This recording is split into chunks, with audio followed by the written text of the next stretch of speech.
Bayangkan 145 juta ringgit Malaysia hilang dalam sekelip mata. Semua kerana salah guna kuasa, semua kerana amanah dikhianati. Kisah ini membabitkan Abu Sahid Muhammad, pengurusi eksekutif Maju Holdings. Beliau didakwa pecah amanah melibatkan 145.5 juta ringgit Malaysia. Walaupun mengaku tidak bersalah, mahkamah membenarkan beliau berada di luar tahanan dengan ikat jamin 1.5 juta ringgit Malaysia.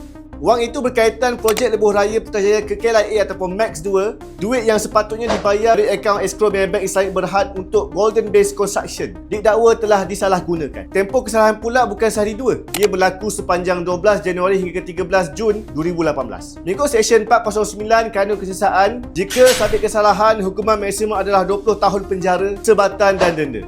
Kes ini juga tidak berdiri sendiri. Ia dipindahkan ke Mahkamah Seksyen Kuala Lumpur untuk digabungkan dengan beberapa kes lain. 4 kes pecah amanah bernilai 31 juta ringgit Malaysia dan 13 kes pengubahan wang haram bernilai 159 juta ringgit Malaysia. Jumlahnya mencecah ratusan juta ringgit Malaysia. 145 juta ringgit Malaysia bukan sekadar nombor.